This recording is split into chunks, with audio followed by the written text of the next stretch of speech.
नहीं होगा, अच्छी एजुकेशन नहीं ले पाएगा उसका परिवार, अभाव रहेगा हर चीज में, अच्छा खाना नहीं ले पाएगा, क्या पता कोटे के चावल खा खा के उसका कुपोषण दूर हो जाएगा। भाई कुपोषण दूर करने के लिए प्रोटीन, कार्बोहाइड्रेट, फैट्स, बहुत चीजों की जरूरत होती है ना।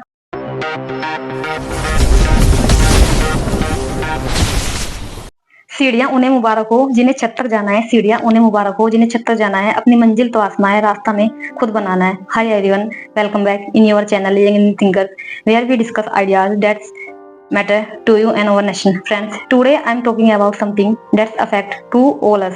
Friends, आप सभी को पता है कि हमारे घर का क्या बजट है और सरकार का क्या बजट है। फ्रेंड्स, तो चलिए इसी टॉपिक को थोड़ा आगे बढ़ाते हुए इस पर चर्चा शुरू करते हैं। फ्रेंड्स, आप लोगों ने एक बात तो सुनी होगी ना, क्योंकि अमूमन हमें यही बात समझ में आ रही है और कोई समझ में हमें आ नहीं रहा, ना हमें इससे ऊपर दिख रहा है ना हमें इससे नीचे दिख रहा है कि 12 लाख तक की इनकम के ऊपर कोई टैक्स नहीं है। इस चीज से हम सब रूबरू हो चुके हैं पिछले 4-5 दिनों में, जब से ये बजट आया है। तो फ्रेंड्स, मैं ये पूछना चाह रही हूँ, हम एक और तो जहाँ लोगों में खुशी की लहर है, wow what's a good decision of government कि 12 लाख तक की इनकम के ऊपर कोई टैक्स नहीं होगा, ठीक है। तो अमूमन मैं ये पूछना चाह रही हूँ, इनफैक्ट एवरी मैन ये पूछना चाह रहा है कि ऐसे कितने लोग हैं हमारे इंडिया में, ऐसे कितने लोग हैं जिनकी इनकम 12 लाख पर एनुअल है। आप बता सकते हो? भाई खुशी तो उन्हें होगी ना जिनकी है, जब है ही नहीं तो फिर कहाँ की खुशी, बताओ। अमूमन आप ये देख लो, हमारे देश में आबादी कितनी है? 145 करोड़ है, और उसमें से 65% युवा आज भी बेरोजगारी की दरे इधर उधर भटकता जा रहा है। अमूमन गवर्नमेंट बजट में हर साल इतनी योजनाएं इसमें लागू करती है, तो उसके बाद भी हमारे देश का युवा देख लो। मैंने एक छोटी सी कैलकुलेशन की थी कि हमारे देश की कितनी 145 करोड़ आबादी है, ठीक है, और 65% युवा उसमें से बेरोजगार है, तो कितनी निकलेगी? ये 94.25% निकला आंकड़ा। तो मतलब अमूमन 95 करोड़ युवा आबादी हमारे देश की क्या है? बेरोजगार है। और ये तब है जब हम ये बोलते हैं कि हम एक और विकसित भारत की ओर बढ़ रहे हैं, डिजिटल इंडिया की ओर बढ़ रहे हैं। ये तब की बात है जब हम आज की डेट में अपना 76वां गणतंत्र दिवस मना चुके हैं। ये तब की बात है जब हम आजादी के 75 साल कंप्लीट कर चुके हैं। ये तब की बात है। तो फ्रेंड्स, चलिए इस टॉपिक को थोड़ा आगे बढ़ाते हुए इस पर डिस्कस करते हैं। फ्रेंड्स, क्या आपको पता है कि कुछ लोग तो खुश हो गए होंगे और कुछ लोग दुखी भी होंगे, और अमूमन देश की आम जनता मेरे जैसे क्या सोचेंगे, भाई जब इनकम ही नहीं इतनी है तो फिर क्या इस चीज का फायदा होगा? तो आप इस चीज का अंदाजा लगा सकते हो। इनफैक्ट आप हो, मैं हूं, या कोई भी थर्ड पर्सन है, हम सब क्या कर रहे हैं? जीएसटी दे रहे हैं, ठीक है, वहां पे टैक्स जा रहा है। और क्या दे रहे हैं हम? इसके साथ साथ जो इनकम टैक्स है वहां पे जा रहा है। और क्या दे रहे हैं?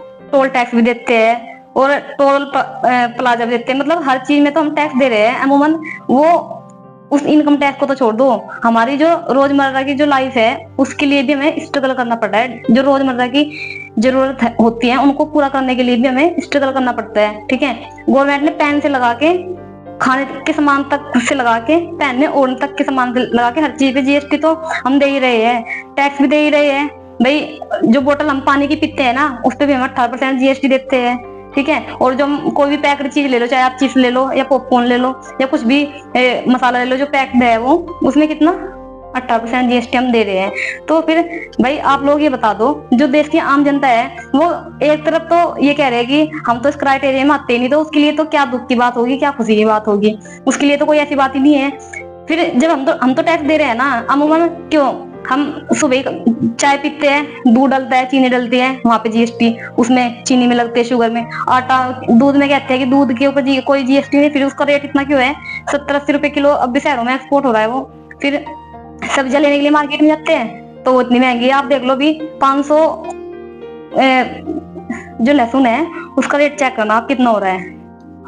अभी अमूमन 1 महीने पहले मैंने इसके ऊपर वीडियो बनाई थी, तो आप इसको चेक करना कितना महंगा लहसुन हो रहा है। और भी सब्जियां इतनी महंगी इस बार सब्जियां रही, चलो खैर कोई बात नहीं, फिर भी आम जनता को तो खरीदना पड़ता है ना, या नहीं मानोगे आप इस चीज को? इसमें एक योजना है लखपति दीदी योजना, ठीक है, लखपति दीदी योजना जो बजट है इसमें ही है ये। और इसमें ये है कि अमूमन जो देश की जो महिलाएं है 3 करोड़ महिलाओं को आत्मनिर्भर बनाना। ठीक है, तो मैं ये पूछती हूँ, इनफैक्ट देश का हर युवा ये पूछता है, भाई आप अपने आसपास हमें दिखा सकते हो कि कितनी जो महिलाएं है वो सेल्फ डिपेंडेंट है, कितनी महिलाओं को इसका लाभ मिला है। उस चीज को छोड़ दो, चाहे वो बेचारी मजदूरी कर रही है या फिर चाहे वो सिलाई कर रही है, चाहे उस चीज को छोड़ दो। इस योजना के अंतर्गत कितनी महिलाओं को लाभ मिला है? हालांकि इसमें कहा है कि 3 करोड़ महिलाओं को हम आत्मनिर्भर बनाएंगे। ठीक है, और एक चीज और भी है इसमें, युवाओं को 2 लाख करोड़ रोजगार देंगे या उनको स्किल देंगे या इस तरीके से उनको सशक्तिकरण बनाएंगे युवाओं को। ठीक है, तो अब आप ये देख लो, हर साल बजट में ये चीजें डाल दी जाती है, कागजी स्तर पर ये चीजें डाल दी जाती है कि इतने युवाओं को इतना स्किल मिलेगा, इतना वो मिलेगा, तो फिर भी ये 65% युवा है जो, अब ये मैंने कैलकुलेट किया, आपको बताया भी है, लगभग 145 करोड़ आबादी और आपका 94 करोड़ जो युवा आबादी है। और उसमें से पता उसमें से कौन कौन से है, उसमें से आधे ऐसे भी है जो बेचारे मास्टर डिग्री लेके फिर रहे हैं, ग्रेजुएशन डिग्री लेके फिर रहे हैं, इनफैक्ट यहाँ तक कि पीएचडी डिग्री लेके फिर रहे हैं। तो ये देख लो कि हमारे देश की क्या स्थिति है, हमारे देश की युवा की क्या स्थिति है, जो हमारे आने वाली जो पिलर है, हमारे देश का जो पिलर है, क्या उनकी स्थिति है, क्या उनको योजनाओं में कितना लाभ मिल रहा है। अब बड़ी बड़ी घोषणा करने से, घोषणाओं को कागजी स्तर पर लाने से तो कोई फायदा होगा नहीं, जब तक वो जमीनी स्तर पर लागू नहीं होगी, या बस केवल कागजों में घोषणाएं होती है। तो हम बहुत पहले से सुनते आ रहे हैं कि कागजों में घोषणा होती है, जमीनी स्तर पर तो कोई घोषणा होती नहीं। और इनफैक्ट इनको तो छोड़ दो, आप पहले भी बहुत सारी योजनाएं सुनते आ रहे हैं, जब से बचपन से अब तक ये काम करंट अफेयर पढ़ते हैं। ठीक है, तो बहुत सारी योजनाएं सुनते आ रहे हैं कि आज उस स्टेट में ये योजना है, आज उस स्टेट में ये योजना भी है। ठीक है, आपकी क्या बोलना चाहिए इसको, skill India, make in India, startup India. ठीक है, ऐसी तमाम योजनाएं और पता नहीं कितनी हजारों योजनाएं हैं जो सरकार घोषणा करती है और उनको डॉक्यूमेंट स्तर पे उतार देती है, लेकिन जमीनी स्तर पे तो वो हमें कहीं दिखाई नहीं देती। मैं आप लोगों से पूछती हूँ, उस चीज को भी छोड़ दो, आपने अपने आसपास कितने ऐसे सशक्त युवा देखे, कितनी ऐसी महिलाएं देखी जो इन योजनाओं का लाभ उठाती है? आप बता सकते हो, आपने अपने आसपास कितने देखे हैं? इस चीज का अंदाजा लगाना तो आसान है कि जिसकी इनकम 12 लाख है वो टैक्स नहीं देगा। एक और तो इस और खुशी की लहर है, तो दूसरी ओर हमें ये भी तो सोचना पड़ेगा ना कि जो भी स्कीम इसमें लॉन्च होती है बजट में, क्या उनका सही से इम्प्लीमेंटेशन होता है? क्या वो एक गरीब या आम जनता को मिल पाती है जो उस योजना के हकदार है? क्या वो सच में मिल पाती है? आप लोग बताओ कमेंट बॉक्स में, फ्रेंड्स, क्या मिलती है? क्या आपके आसपास है कोई ऐसी चीजें? और मिलती भी होगी या नहीं मिलती होगी, चलिए कोई नहीं, मैं इस चीज में सरकार की मैं कमियां नहीं गिना रही हूँ, मैं तो अपना व्यू रख रही हूँ आपके सामने। मेरा तो मोटिव ये है कि जो गवर्नमेंट स्कीम देती है, चाहे कितनी भी स्कीम है वो, अगर वो देश के आम पब्लिक को मिलेगी, इनफैक्ट जिसकी उसको जरूरत है उसको मिलेगी, तो तभी तो ये देश थोड़ा तरक्की करेगा ना। अब वही योजना है जो कागजी स्तर पर ही रहेगी, या उनमें इतना करप्शन हो जाएगा, वहीं का वहीं पैसों में रहेगा कि हाँ हम आपका मकान बनवा देंगे, हम आपका राशन बनवा देंगे, राशन कार्ड बनवा देंगे, या फिर और भी तमाम योजनाएं है, आपका आयुष्मान कार्ड ऐसे करा देंगे कि इतने पैसे लगेंगे, इतना खर्चा होगा। ये क्या है? ये करप्शन नहीं है तो और क्या है ये बताओ? जब करप्शन के कारण या फिर किसी भ्रष्ट कर्मचारी के कारण भी वहीं के वहीं रुक जाती है, कागजी स्तर पर ही लिमिटेशन खत्म हो जाती है उनकी, वे जमीनी स्तर पर अप्लाई नहीं हो पाती है। तो आप मुझे बताओ उन योजनाओं को क्या फायदा है बजट में इंक्लूड करने का, और उन तमाम 2 लाख युवाओं को रोजगार दिलाने का, स्किल दिलाने का, या फिर लखपति दीदी योजना चलाने का, तो क्या ही फायदा है जब वो देश के हर नागरिक को मिल पाती है? फ्रेंड्स, यू नो फ्रेंड्स, कि हमारा देश विकास कर रहा है।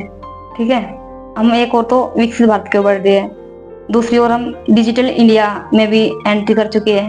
ठीक है फ्रेंड्स, तो फ्रेंड्स आज भी फिर हमें वो झुग्गियां क्यों दिखाई देती है लोगों की, या फिर आज भी हमें राशन की लंबी लाइन क्यों दिखाई देती है? क्या इसमें बजट में योजनाएं बना दी जाती है, उनका इम्प्लीमेंटेशन भी तो करना जरूरी है ना। जब इम्प्लीमेंटेशन नहीं हो पाएगा, अब आप ये देख लो, देश का हर युवा है, इतना बेरोजगारी है हमारी इंडिया के अंतर्गत, तो फिर कहाँ डेवलपमेंट हो पाएगा?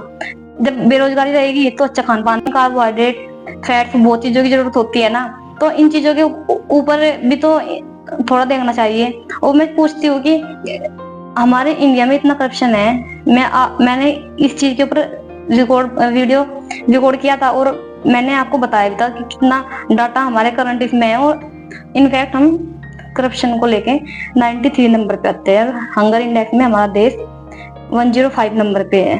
तो फ्रेंड्स, मैं तो ये कहना चाह रही हूँ कि अच्छी बात है कि हमारा देश, हम प्रोग्रेस कर रहे हैं, लेकिन हमारे देश की असलियत प्रोग्रेस तब होगी जब देश का हर युवक, देश का हर आम नागरिक, चाहे वो रिक्शा चलाने वाला हो, चाहे वो भट्टे में मजदूरी करने वाला हो, चाहे वो 300 रुपए दिहाड़ी करने वाला हो, चाहे वो गरीब किसान जो ठंडी सर्दी में फसल की परवरिश करने वाला हो, जब देश के तमाम ऐसे वर्ग के लोगों को रोजगार मिलेगा, तो शायद सही मायने में तो तभी ये देश आगे बढ़ेगा, तभी इस देश में थोड़ा विकास होगा। और इनफैक्ट जब छोटे छोटे बच्चे मैं देखती हूँ सड़कों पे ऐसे बिलखते हमें नजर आते हैं, वो हाथ में भीख मांग रहे हैं उठा के, तो उनके लिए कोई पॉलिसी लेके उनको इम्प्लीमेंटेशन करना। तो फ्रेंड्स, कहने को तो बहुत सारी चीजें होती है फ्रेंड्स, ठीक है। अगर मैं इन चीजों को लेके कुछ ऐसा कमेंट कर दूंगी तो अभी इन चीजों को लेके नेगेटिव कमेंट आएंगे। तो फ्रेंड्स, मैं तो चाहती नहीं कि कोई इन चीजों को लेके नेगेटिव कमेंट करे, बट हाँ फ्रेंड्स, मेरी तो आप लोगों से ये रिक्वेस्ट है, सबसे पहले तो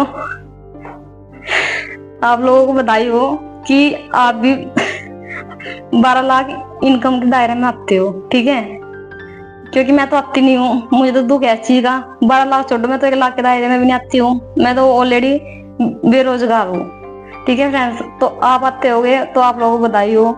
हमारे देश के, हालांकि हमारे देश की केवल 5 से लगभग 5% आबादी ही ऐसी है जो उच्च वर्ग की है, जो इस दायरे में आती है। जो लखपति है, उद्योग कर्मियां, उनको फायदा होगा इस चीज में, ना कि आपको, मुझे और आम जनता को, या उसे जो 300 रुपए की भरी धूप में मजदूरी कर रहा है उसको लाभ नहीं होगा। बस उनके कोई सपने नहीं है बेचारों को, उनके तो बस ये सपने हैं, उनको बेचारों को मजदूरी करनी है, अपना पेट पालना है, अपने बच्चों को पेट पालना है, बस डेट्स ऑल। उनके लिए तो बस ये सफिशिएंट है। उनके लिए क्या क्या बजट होगा, उनको तो पता ही नहीं क्या बजट होता है बेचारों को। उनको क्या पता होगा, क्यों, जब 2 टाइम की भूख के लिए संघर्ष कर रहे हैं, तन पे कपड़ा पहनने के लिए संघर्ष कर रहे हैं, तो उनको क्या पता बजट क्या होगा। उनको तो उनको क्या, हमें नहीं पता, हम अपने घर का बजट ही नहीं लेके चल पाते सही से, ठीक है। महंगाई इतनी है, चरम सीमा पे है। अच्छा खाना नहीं आदमी खा सकता, अच्छा कपड़े नहीं पहन सकता, हर जगह जीएसटी 18% जीएसटी, 5% जीएसटी, 36% जीएसटी, हर जगह लूट खसोट हो रही है। तो ये पैसा भी तो कहाँ से जा रहा है, ये भी तो आम जनता की जेब से निकाला जा रहा है ना। तो फ्रेंड्स, आज की वीडियो में इतना ही। इस वीडियो का अगर आपको कोई सुझाव मुझे देना है तो प्लीज आप मुझे कमेंट बॉक्स में दोस्तों जरूर देना दोस्तों।